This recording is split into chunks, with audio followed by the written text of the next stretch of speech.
Սելի հեռուստադիտողներ, շարունակվում է կենտրոնի առավոտը կարևորագույն թեմայից ենք խոսելու ֆիլմարտադրողների համահայկական ֆեդերացիա եւ Գագիկ Ծառուկյան բարեգործական հիմնադրամի միջև կնքված պայմանագրի մասին կխոսենք մեր հյուրի հետ։ Մեր հյուրն է ֆիլմարտադրողների համահայկական ֆեդերացիայի նախագահ, կինոռեժիսոր, պրոդյուսեր Հովհաննես Գալստյանը։ Բարև ձեզ, պարոն Գալստյան։ Ոնց եք։ Լավ, շնորհակալություն։ Ռեպորտաժն էլ նայեցի, էլ ավելի լավացա։ Ամեն կարելի է սկսել այս ռեպորտաժով։ Այո, ոգևորիչ է, նախ շնորհակալ եմ, որ իմ հյուրն եք։ Ուզում եմ առհասարակ կնքված պայմանագրի մասին խոսենք, մի հատ հասկանանք սա ինչ պայմանագիր է, ինչով Գագիկ Ծառուկյան բարեգործական հիմնադրամը կաջակցի ձեզ կինոարտադրողներին եւ ինչ է մեզ սպասվում առհասարակ կինոյի ոլորտում։ Ես արդեն մասնագիտական անհամբեր եմ, էլի։ Շնորհակալություն հրավերի համար, միշտ հաճելի է ձեզ հետ սկսել առավոտը եւ մենք միշտ այս տաղարում խոսում ենք կինոյից, որտեվ խոսում ենք միայն այն բաներից, ինչից հասկանում ենք մենք տարբերություն ընդունված տրենդերի։ Ստորագրվել է հուշագիր երկարատև համագործակցության եւ իհարկե այդ երկարատև համագործակցությունը կախված է առաջին քայլերից Գագիկ Ծառուկյան բարեգործական հիմնադրամը կաջակցի ֆիլմարտադրողների համահայկական ֆեդերացիային ներկայանալու Կաննի միջազգային կինոշուկայում տևական, որովհետեւ ինչպես պարոն Ծառուկյանի հետ զրույցից էլ բխեց եւ պարոն Ծառուկյանը երկարատև փորձ ունի աշխատելու սպորտի ոլորտում, ոլորտները նույնը չեն, բայց նման են եւ շատ լավ ինքը գիտակցում է եւ այդ մասին էլ ասեց ինձ, որ որևէ հաջողություն գրանցելու համար անհրաժեշտ է երկարատև աշխատանք։ Այո, քրտնաջան աշխատանք, պետք է ձևավորել կապեր, պետք է ձևավորել ներկայություն, Հայաստանը այնքան դուրս է միջազգային կինոշուկայից, գիտեք, ինչ էլ մենք ասենք, ինչքան էլ մեր ռեժիսորները իրանց սնափառությանը турք տալով ասեն, որ մենք այս փառատոնում ենք, այն փառատոնում ենք, խոշոր մեծ կինոփառատոններում տասնամյակներով չկա Հայաստանը եւ դա է, որ գիտեք ոնց որ դուք ինչ որ Սպարտակիադաներում հաղթեք եւ ասեք, որ մենք այդ տեսեք մեդալ ունենք, բայց մեդալը տրվում է Եվրոպայի առաջնություն հաղթելուց, աշխարհի առաջնություն հաղթելուց, դա է օլիմպիադա հաղթելու, դա է մեդալը։ Եվ մենք շատ երկար ֆեդերացիան ասում էր ոչ թե որ գիտեք մենք վատն ենք, էս ենք, այլ ուղղակի թացը չորից անջատելու համար, որ ինքնահաստատվելու համար կան տեղեր եւ դրանք խոշոր միջազգային փառատոններն են։ Եվ ես միշտ առաջարկում եի աջակցել մեզ հիմնականում պետությանը երկարատև ժամկետով։ Եվ իրականում այնինչ արեց բարեգործական հիմնադրամը, այնինչ արեց Գագիկ Ծառուկյանը, սա աննախադեպ ու հեղափոխական բան է, որովհետեւ ինքը որոշեց աջակցել բարձրարժեք կինոյին, ինչը ուղիղ պետության պարտավորվածությունն է, պետության պարտականությունն է բարձրարժեք կինոյին աջակցելը։ Բայց վերջի 10 տարում օրինակ մեր պետությունը ավելի շատ հակված է աջակցելու դոկումենտալ կինոյին, ուրախ են, որ աջակցում են այն կինոներին, որոնք մեր բոքս օֆիսում շատ հանդիսատես են հավաքում։ Այս վերջերս օրինակ քեշբեքի օրենքը ընդունեցին, որը էլի բիզնեսի մասին է, այսինքն պետությունը շարժվում է կինոյի մեջ բիզնես տրամաբանությամբ, իսկ բիզնեսի մեջ գործող մարդը իր անձնական բիզնես շահը կես քայլ հետ դնելով աջակցում է երկարաժամկետ ծրագրին։ Սա անհավանական բան է եւ սա ես հույս ունեմ, որ Գագիկ Ծառուկյանի արածը օրինակ կծառայի մյուս բիզնեսմենների համար, որոնք կգիտակցեն, որ պետքա բացի ահռելի կապիտալից, որ ունեն եւ ուզում են թողնեն ժառանգներին, պետքա թողել բարի անուն։ Եվ սա շատ կարեւոր բան է։ Օրինակ, տեսեք, քրիստոնեությունը մեր հիմքերից մեկ, մեր առանձնահատկություններից մեկն է։ Քրիստոնեության ընդունմամբ Հայաստանը աճեց, զարգացավ տնտեսապես, բայց շատ մեծ աճ ունեցավ նաեւ հոգեվոր եւ մշակութային առումով։ Եվ ամենամեծ մեր մշակութային եւ հոգեվոր ձեռքբերումը դա Մեսրոպ Մաշտոցն է արել, դա մեր տառերի ստեղծումն է, դա արվեց իդեպ, որովհետեւ Մեսրոպ Մաշտոցը տարածում էր քրիստոնեությունը, իսկ այն ժամանակ ծիսակարգերը հունարենով եւ ասորերենով էին եւ պարզ հասարակ հայ ազգը չէր հասկանում այդ ծիսակարգերը։ Դրա համար Մաշտոցը որոշեց, որ պետք է ստեղծել հայ գրերը։ Դիմեց Սահակ Պարթև կաթողիկոսին, Սահակ Պարթևը դիմեց Վռամշապուհ արքային, Վռամշապուհ արքան ֆինանսավորեց, հովանավորեց Մեսրոպ Մաշտոցին, Մեսրոպ Մաշտոցը ստեղծեց իր գրերը։ Եվ Սահակ Պարթև կաթողիկոսը եւ Վռամշապուհ արքան մնացին պատմության մեջ եւ հիմա 16 դար հետո մենք խոսում ենք իրաց մասին, որպես սա է անուն թողնելը, գիտեք, միայն կայուն, միայն շատ կայուն հոգեվոր եւ մշակութային արժեքի մեջ մասնակցություն ունենալով դրա ստեղծմանը նպաստելով կարող է կանոն թողել։ Եվ մենք օրինակ երեք զրուցում էի մի գործընկերոջ հետ իրադարձությունների բերումով ես Գրիգոր Լուսավորչի հանդանոցում էի եւ ասում էր ահա որ օրեր էին համաճարակի օրերը 20 թվին կոവിഡ്ի օրերը եւ միլիարդատերերը եւ սովորական մարդիկ նույն պալատներում էին եւ նույն կերպ մակարում էին կյանքի համար եւ որևէ կապ չուներ ով ինչ կապիտալ ունի գալիս է մի պահ եւ բոլորը հավասարվում են այս մի փոքր ես շեղում թույլ տվեցի որպեսզի ասեմ կարևորությունը այս երկարատև բարձրարժեք կինոյի զարգացմանը եւ տարածմանը աշխարհում նպաստելու աջակցության ծրագիրը աննախադեպ քայլ է եւ իսկապես ես հույս ունեմ որ սա դառնալու է վարակիչ կդառնա եթե մենք արդյունքներ ունենանք իսկ մենք առաջին տարում արդյունքներ ունենալ չենք կարող որովհետեւ կինոն երկարատև ինքը տարածաժամանակային արվեստ է եւ իր հաջողությունն էլ է ենթադրում երկար ժամանակ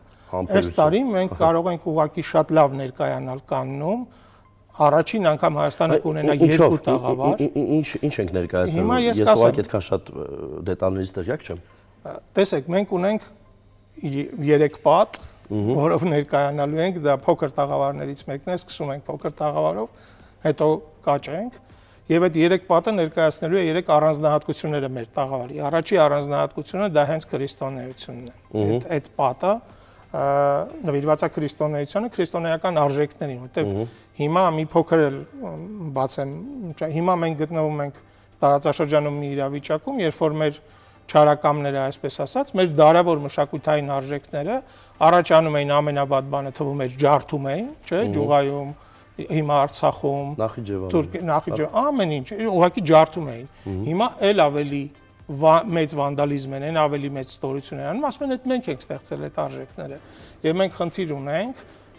այդ թվում եւ առաջին հերթին նաեւ Կաննի հարթակում պահպանել ցույց տալ որ մենք պատասխանատու ենք մեր ստեղծած արժեքների համար եւ մենք դա չենք զիջելու եւ մենք դա ռոպագանդում ենք ավելին մենք ստեղծում ենք նոր կոթողներ նոր արժեքներ եւ մենք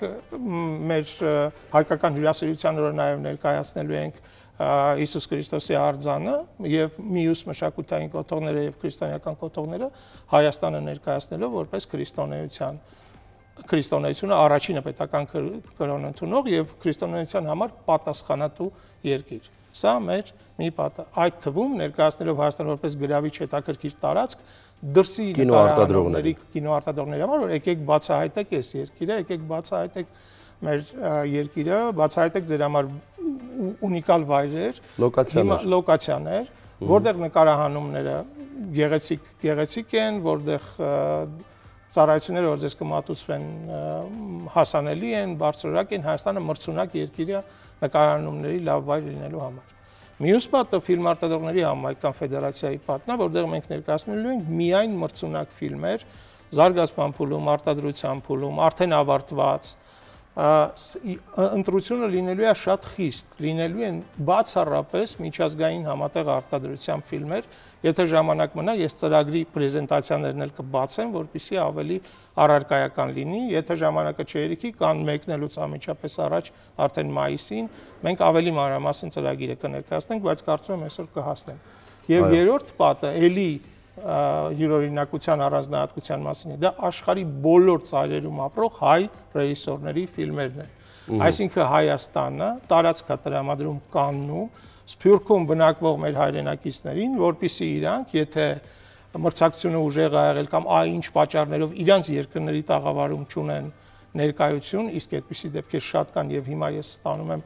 չեմ ուզում չափազանցնել, բայց տասնյակներով նամակներ ներկայանալու, Հայաստանը առաջին անգամ ոչ թե Սփյուռքից ինչ որ բան է ուզում իր համար, այլ ասում է ես ձեզ տրամադրում եմ հարթակ, Կաննում եք, ու սա շատ մեծ բան է, այս մասին նույնպես մենք խոսացել ենք պարոն Ծառուկյանի հետ եւ սա է ֆիլմ արտադրողների համահայկական ֆեդերացիայի երրորդ առանձնահատկությունը։ Մենք ուզում ենք մի տեղ, մի հատ պլատֆորմ ստեղծել, որտեղ հայկական ներուժը կհավաքվի ամբողջ աշխարհում, ամբողջ աշխարհի տարբեր, օրինակ մենք ունենք պրեզենտացիա Թուրքիայում ապրող հայ ռեժիսորի հոյակապ ֆիլմ, որը կարող է դառնա առաջի հայ-թուրքական ֆիլմը, որի կենտրոնում հայ աշխարհահռչակ Ստամբուլի աչք կոչվող հայ աշխարհահռչակ լուսանկարիչ Արա Գուլյարի պատմությունն է։ Սա նույնպես շատ մեծ, շատ արժեքավոր, շատ հետաքրքիր բան է Կաննում, շատ մրցունակ, սա խոսում է հայկական ինքնության մասին, սա խոսում է հայկական կյանքից կպնելու ու մաքարելու ունակության մասին, ցանկացած միջավայրում հայ մնալու մասին, շատ կարևոր ֆիլմ է։ Օրինակ, ինչպես եւ Վերային կանդրադառնամ արդեն երբ որ պրեզենտացիաներին անցնեմ։ Ուրեմն արդեն ասեցինք 3 առանձնահատկությունները, մենք ներկայացնելու ենք այդ պրեզենտացիաները այդ պատերով, այդ տրամաբանությամբ։ Հույս ունեմ, որ հաջորդ տարի մեր այս ներկայացած պրոյեկտները կհասնեն արդեն նկարահանումների փուլ, փառատոնային փուլ եւ մենք կարողանանք ի վերջո 3 տարվա մեջ նպատակ ենք այդպիսի դրել հասնելու որևէ ծրագրի կաննի կամ խոշոր միջազգային փառատոնների էլի կաննի մակարդակի, այսինքն էլի Եվրոպայի առաջնության կամ աշխարհի առաջնության Բերլին, Վենետիկ։ Մենք կարող ենք հիմա խոսել Հայաստանում արտադրված այն ֆիլմերի մասին, որ պետք է այնտեղ ներկայացվի, որ ֆիլմերն են ներկայացվում, եւ ով է որոշում, որ դուք եք որոշում, թե փառատոնն է որոշում կանի, որ ֆիլմերը պետք է ներկայացվեն տաղավարում հիմա։ Դուք ազատ եք ձեր ընտրության մեջ։ Կան ունի իր պաշտոնական ծրագիրը, որը ինքն է ընտրում, կան ունի շուկա եւ շուկայական ցուցադրումներ, որտեղ դուք ուղակի վճարում եք եւ ցուցադրում եք որ ֆիլմը որ ուզում եք, կան ունի փոքր կինոթատրոններ, որ տրամադրում է մարքետ, այսինքն շուկայական ցուցադրությունների համար։ Մենք հենց այդ ճանապարհով պետք է մտնենք մեծ շուկա, սկզբից հրավիրելով մարդկանց ուշադրությունը հատուկ մեր ֆիլմերի վրա,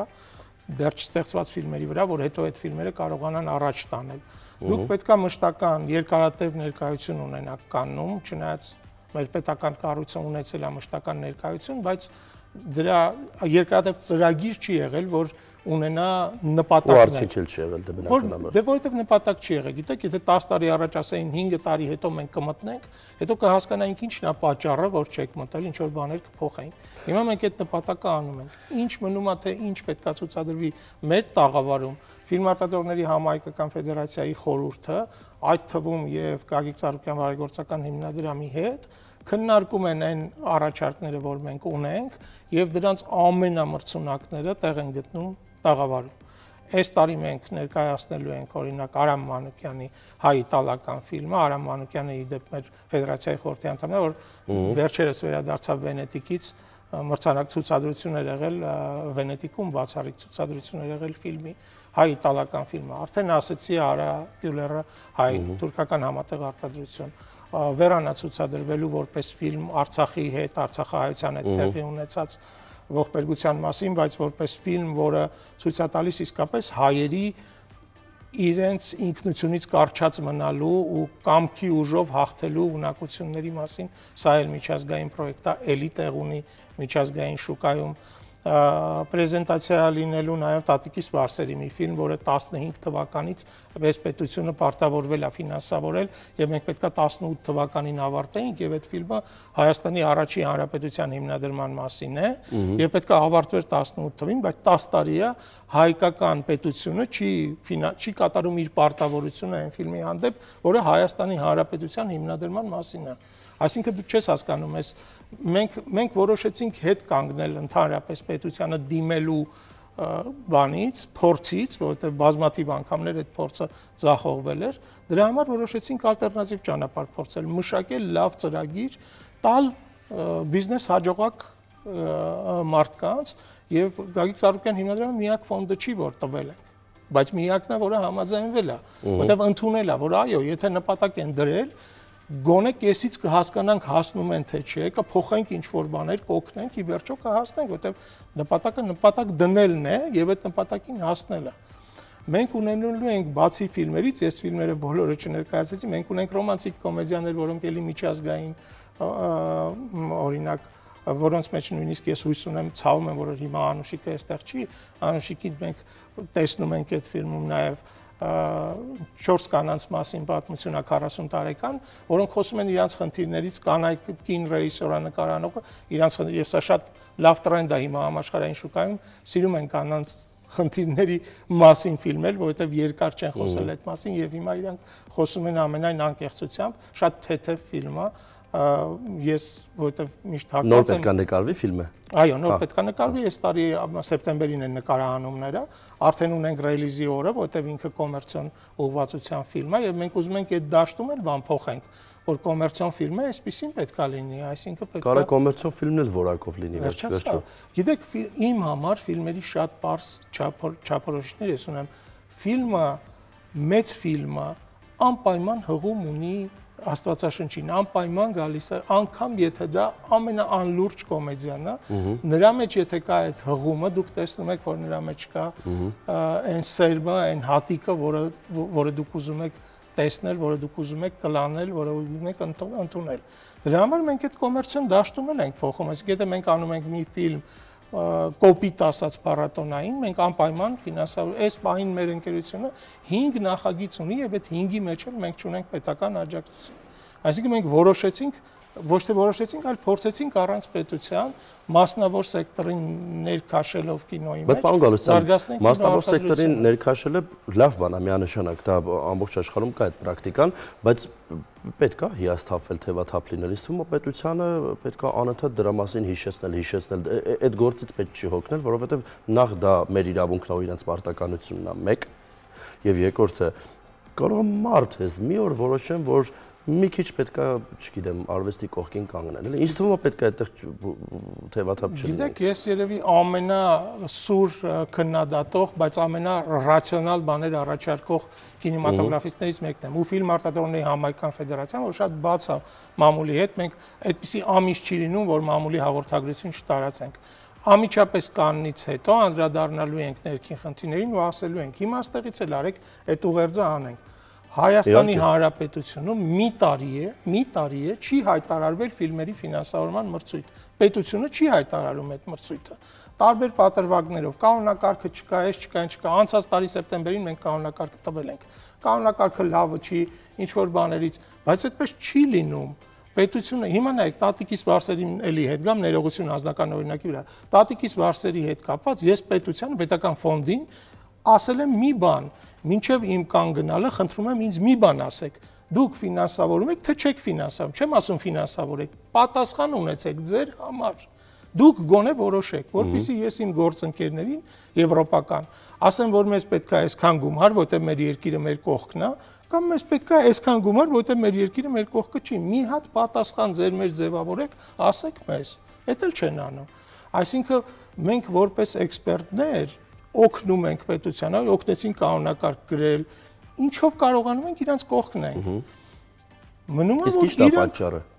Ես կարծում եմ լավ չեն տիրապետում մասնագիտությանը, ուղղակի կինոարտադրությանը լավ չեն վերաբերում, չեն հասկանում հերիք չի, չեն էլ ուզում լսել։ Լավ, այդ մարդիկ կինո չեն նայում, չեն ուզում, որ Հայաստանն էլ։ Մի բան է կինո նայելը, բոլորին այլ բան է կինոն կառավարելը, կինոյի մենեջմենտը շատ։ Ես հասկանում եմ, որ քեշբեքը շատ լավ ծրագիր է, շատ լավ։ Ներդրումների գումարի մասը վերադարձնելը, բայց պետությունը պետքա դադարի մտածել բացառապես բիզնես մեխանիզմներով։ Դուք պարտավոր եք, նշեցի Վռամշապուհ արքայի օրինակը, դուք պարտավոր եք ամբիցիոզ մշակութային ծրագրեր ֆինանսավորեք, դրա համար են ձեզ արկեր տալիս։ Հարկատուն դրա համար է տալիս, որ բարձրաժեք կինո ստեղծեք դուք։ Իրականում ես չեմ ուզում թվերից խոսեմ, բայց ես էլ մի քիչ տեղյակ եմ, թե որ ֆիլմը, չգիտեմ, Կովկասյան որ քաղաքներում ինչքան է վճարել քաղաքին, քաղաքապետանին, որպեսզի այդտեղ խոսքը գնում է միլիոնավոր դոլարների մասին, եւ միշտ զարմացել եմ, այսքան կարող է ես հայ եմ դրանից, բայց ես չեմ սխալվում, մեր երկիրը շատ գրավիչ է, շատ հետաքրքիր է եւ իդեալական պայմաններ կարող է առաջարկել, ոչ շատ թանկ, չնայած որ հիմա ամեն ինչ թանկ է մեր երկրում, բայց ոչ շատ թանկ պայմաններով կարելի է համագործակցել միջազգային կինոարտադրողների մեծ ֆիլմերի հետ, կոմերցիոն շատ մեծ ֆիլմերի հետ, բայց չգիտես ինչի 1-2 ֆիլմ էլ կարող է ռուսական եկել են նկարահանել են եւ նայում ես, օրինակ չգիտեմ, Թշնամի երկրի անունը ինչքան է հնչում, ես անգամ կարամ կոնկրետ ֆիլմերի օրինակներով, կոնկրետ րոպեներով ասեմ, որովհետեւ ես համ կինոման եմ շատ, համ էլ ես տեսնում եմ, ինձ համար դա շատ ցավոտ է, ոչ թե որ իրանց երկրում են նկարում, շատ ցավոտ է, որ մենք դոփում ենք տեղներս, որ մենք ոչինչ չենք անում, որ մեր երկիրը գովազդվի։ Հիմա տեսեք, օրինակ, չգիտեմ, բավականին հայտնի մեծ գումար աշխատած ֆիլմերից մեկում կարևոր կտորներից մեկը գրվում է Կովկաս, Ադրբեջան, ու այնտեղ, չգիտեմ, ասենք, ֆանտաստիկ տեսարաններ է նկարահանված, հոլիվուդյան ֆիլմ, հաջորդ մասը բան, Ջեորջիա, Թբիլիսի, խոսքի, բայց Երևան, Արմենիա, հələ որ մենք չենք տեսել, ու խոսքը գնում է այն ֆիլմերի մասին, որ միլիարդից ավել փող են հավաքում իրանք, սպանում կինոթատրոններով։ Հիմա ուզում հասկանամ, ասենք մեր պետությունը ինչի՞ չի ուզում գրավիչ դարձնի, որ նաև պետություն փող գա։ Չգիտեմ, 20, 30, 50, 10 միլիոն դոլար փող են տալիս մի քանի օրվա նկարահանման համար։ Լավ, մեզ էլ ինչ ա պետք։ Ուզում են գումար աշխատեն, դե ասում են գումար աշխատեք։ Դե նայեք, Վրաստանը իմ աչքի առաջ դա տեղի ունեցավ եւ իրանք 10 Դու գիտեք, չէ՞ որ ֆիլմի մասն եմ խոսում։ Վրաստանի հետ կապված գիտեմ, տաքսին նկարվեց։ Չէ, ֆորսաժը։ Մի դրա առաջի մասն էլ Թշնամի երկրում նկարվեց։ Վրաստանը իմ աչքի առաջ 15-16 թվերին ընդունեց նկարահանումներ Վրաստանում Shooting in Georgia ծրագիրը, դա Բերլինի շուկայում, հետո էլ Կաննում պրոպագանդա էր անում Վրաստանի էկոնոմիկայի նախարարը։ Եվ համագործակցությունը կինեմատոգրաֆիստների հետ շատ ակնհայտ էր։ Ես հիմա մեր կառավարությանը խորհուրդ եմ տալիս, դուք լավ ծրագրեր եք ընդունում, շատ լավ, նայեք քեշբեքի ծրագիրը ընդունում եք հոյակապա, խոսացեք ֆիլմ արտադրողների հետ, որտեղ մենք այդ քեշբեքի ծրագրով օտար երկրներում կարողանում ենք աշխատել, Մալտայում կարողանում ենք, Նորվեգիայում օրինակ մենք աշխատեցինք, դուք պետք է լսեք ֆիլմ արտադրողներին, հասկանում եք, անհնար է, որ դուք որպես կառավարիչներ ամեն ինչին տիրապետեք, այդ երկար նախարարությունը կրթության, գիտության, սպորտի, մշակույթի, չգիտեմ, ու մնացած ամեն ինչի չի կարող բոլոր ոլորտներին տիրապետի իդեալապես։ Իհարկե։ Հրավիրեք կոնսուլտացիաների, ասեք քեշբեքի օրենք ենք ընդունում, ոչ կա, որտեղ 3 տարի է ես լսում եմ անընդհատ ամենաբարձր մակարդակով ասում են Netflix-ը եկել է Հայաստան եւ Netflix-ը որ գա Հայաստան, մենք լուսամուտը կբացենք, կտեսնենք որ Netflix-ը եկել է Հայաստան։ Դուք մի հայտարարեք Netflix-ը եկել է Հայաստան։ Դուք հրավիրեք, ասեք ինչ եք։ Այդ տեսեք հիմա էլի եմ ասում, ոնց կարող է բիզնես մտածողության, բիզնես հաջողակ մարդը այդքան մտահոգված լինի հայկական կինոյի երկարատև զարգացման համար, իսկ պետությունը որևէ բան այդ թեմայով Բայց այստեղ մենք կարող ենք խնդիր ունենանք, պարոն Գալստյան, այստեղ կարող ենք խնդիր ունենանք, հիմա տեսեք, կանում դուք տաղավարը ներկայացնում եք, երկիրը ներկայացնում եք քրիստոնեությունը, առաջինն ենք ընդունել, ընտիր եկեղեցիներ, լոքեյշններ, ընտիր ամեն ինչ լավ է։ Այո, բոլոր հայերը, լավ ռեժիսորները, պրոդյուսերները, այն 2 հոգին, չգիտեմ, 3 հոգին կամ ինչի համար եմ ասում, բայց մարդիկ գալիս են այստեղ նկարահանման, պետությունը իրենց համար ոչ բարենպաստ պայմաններ է ստեղծում եւ այստեղ ոչ մեկ չի նկարահանում։ Եթե հիմա պետությունը կինոյի հետ չի համագործակցում, հակառակ դեպքում կարող է դուք գնաք շատ քրտնաջան աշխատանք անեք, գան կամ թվերը մեծ լինի, կամ հարմար չլինի։ Դուք ասում եք այն ինչ որ եղել է։ Մինչև հիմա հենց այդպես է եղել։ Այդպես է եղել։ Եկել են եւ հիաստափվել են, գնացել են, կեսից գնացել են, ինչ որ բան չի եղել։ Ստեղ պետքա պետությունը մի բան։ Հիմա պետությունը ընդունեց գումարի վերադարձի օրենքը, դա շատ լավ օրենք է, ներդրումը անում են, այդ ներդրումից մինչև 35% կարող են հետ ստանալ։ Դա կինոյին խթանող ամենալավ օրենքն է։ Բայց մեր պետությունը պետքա մի բան հասկանա։ Հայաստանի ֆիլմ արտադրողները այն կապող օղակն են, այն ստալկերն են, որ պետքա բերեն այդ ներդրողներին Հայաստան։ Իրանք գալու են Հայաստան, խճճվեն կորեն, եթե չունեն Հայաստանում արտադրող։ Այսինքն պետությունը պետք է հասկանա, որ իր ծրագիրը ռեալիզացնելու համար ինքը ունի թիվ 1 գործընկեր, դա տեղի պրոդյուսերներն։ Ուրեմն պետքա տեղի պրոդյուսերներին կանչի, ասի դուք ունեք SSS լգոտաները, բերեք այդ մարդկանց, դուք աշխատեք գումարներ, երկիրը աշխատի գումարներ, երկիրը լավագույնս ներկայանա համաշխարհային հանրությանը։ Չի լինում, որ պետությունը իր համար առանձին է աշխատում, ֆիլմ արտադրողների ֆեդերացիան առանձին է աշխատում, այս առանձին այդ հայկական հին ավանդույթը միայնակ աշխատել, բերում է նրան, որ մենք ամեն ինչը տապալում ենք։ Բերում է նրան, որ հիմա մենք ոչ մի բան չունենք։ Ինչքան էլ մենք ասենք Հայաստանը գրավիչ է, այդ Հայաստանը գրավիչը դա Աստծո ստեղծածն է։ Հա, Աստված ստեղծել, ես մի հատ ընկեր ունեի, ասում էի, լսի, Աստված քեզ ստեղծեց իր դեմքով, հիմա նայի դու ինչ ես արել այդ դեմքի հետ։ Շատ մոտիկ էինք, ես կատակետև տրվել էր հարբեցողությանը վերջի շրջանում իրա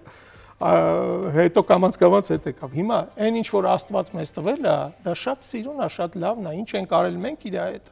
Արդյոք համաշխարհային ֆիլմ արտադրողը կուզենա գա Երևան, իմանալով որ Երևանի մի ծայրից մյուս ծայրը հասնելը խցանումների դեպքում տևում է 3 ժամ, երբ որ դա 15 րոպեվա ճանապարհ է։ Արդյոք այն ինչ որ մենք առաջարկելու ենք համապատասխանում է այն սերվիսներին։ Դրա շատ դժվար բան է։ Խնդիրների շղթա է, մի ամբողջ շատ դժվար բան է բերել Հայաստան նկարահանման խմբեր, եթե դուք չունեք տոտալ աջակցություն տարածքային նախարարության, մշակույթի Դեպի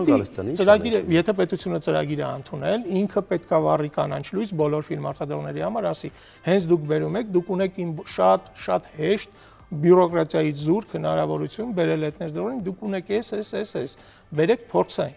Եվ ամենասկզբից չդնի շահը։ Դա մեկ, երկրորդ, պետությունը անպայման պետք է աջակցի այն բարերարներին, որոնք որ փորձում են կինոյին աջակցել, բարձրակարգ կինոյին, ավելացած արժեքի արկից ազատել, այն ինչ արեց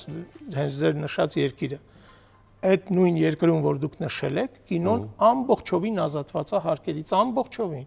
Ասում գնացեք նկարեք, պատկերացնում եք ինչ է նշանակում ազատվել։ Երկրներ կան, որտեղ եթե դու բարեգործություն ես անում ֆիլմի, կինոյին, այդ չափով ազատվում ես ավելացած արժեքի հարկից։ Դու ունես 1 միլիոն, որ պետքա փոխանցես պետության ավելացած արժեքի հարկ։ Պետությունը ասում է ազատված ես այդ 1 միլիոնը, եթե դրել ես բարեգործության մեջ, կինոյի մեջ։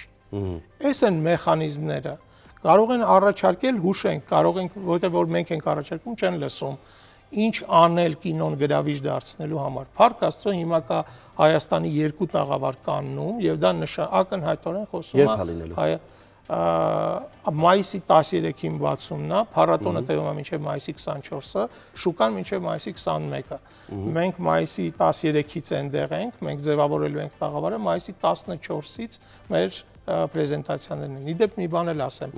մենք չենք սահմանափակում ֆիլմերի պրեզենտացիաներով, մենք ունենք մի հատ ունիկալ բացառիկ հայկական ստարտափ, որը ապահովում է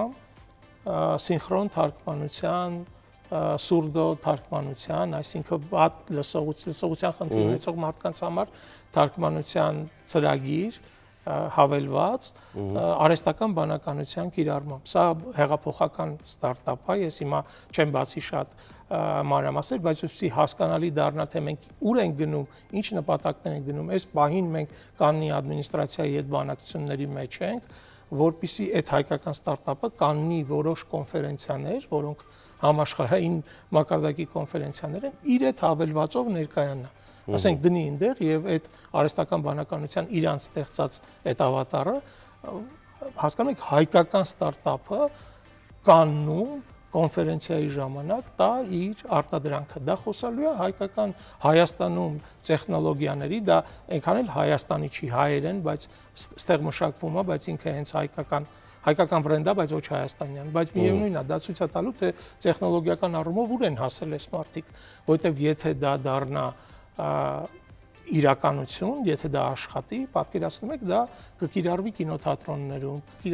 եւ չնայած վատ լսողություն ունեցող մարդկանց թիվը շատ մեծ չի աշխարհում, դա 0.4%-ի մասին է խոսքը, բայց դրա նախ սոցիալական եւ մարդասիրական իմաստով դա շատ կարեւոր բան է։ Երկրորդ, այդ մարդիկ կսկսեն գնալ կինոթատրոն, որովհետեւ իրանք եւ երրորդ մենք չգիտենք նախ վաղը ինչ է լինելու։ Այո, մենք հիմա տեսնում ենք, որ աշխարհը համաճարակների փուլ է մտնում, դրանից դուրս է գալիս ահավոր կորուստներով։ Այս 0.4 կարող է դառնա 14։ Եվ այս իմաստով մենք այդտեղ ենք նայում, մենք տանում ենք այնպիսի ֆիլմեր, այնպիսի ծրագրեր, որոնք որ համապատասխանում են Կանին, այսինքն մենք փորձում ենք աշխարհի հետ խոսալ հասկանալի լեզվով, մրցունակ լեզվով, ասում ենք, այ տեսեք, մենք ունենք ստարտափ, երիտասարդ տաղանդավոր հայ մարդիկ ստեղծել են այսպիսի բան, որ դուք կարող եք դնել կոնֆերենցիաներում Կաննի, եւ մենք դրա համար ոչ մի բան չենք ուզում ձեզանից, մենք ուղղակի ցույց ենք տալիս մեր տեխնոլոգիական առաջընթացը։ Սա համաշխարհային լուր է, հասկանում եք, որ հայերը կարողացել են ստեղծել ստարտափ արհեստական բանականության միջոցով սուրդո թարգմանություն։ Այնպես որ այսպիսին են ծրագրերը, շատ ամբիցիոզ, որտեղ որ հարվածներ կստանանք, կսկսենք շտկել, փառք Աստծո ունենք այդպիսի աջակից,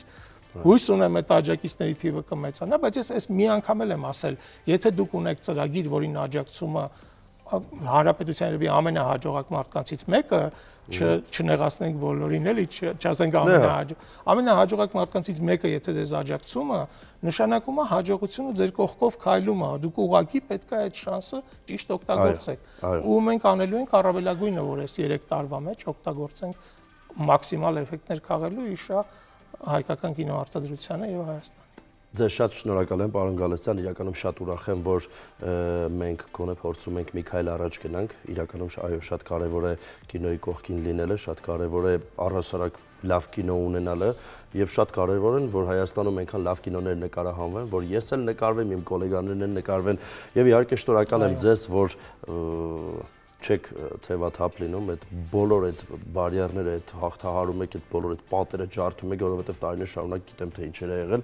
Ձեզ հաջողություն եմ մաղթում, տա Աստված, որ մի օր ոսկե արմավերին բերենք Հայաստան հայկական ֆիլմով եւ ոչ միայն ոսկե արմավերին։ Շնորհակալ եմ։ Ես էլ եմ անչափ շնորհակալ, որ մեր կողքին եք։ Կինոյում էլ հեշտ չի լինում, մենք դրան արդեն սովոր։ Իհարկե։ Ապրեք, որ մեր կողքին եք։ Մեդիան շատ կարևոր է, Կենտրոն TV-ն էլ մեր երկարատև long term գործընկերն է։ Սիրով։ Սելի հեռուստադիտողներ, այս պահին գովազդ էլի հետաքրքիր հյուրեր ենք ունենալու, հետաքրքիր թեմաներից կխոսենք, մնացեք մեզ հետ։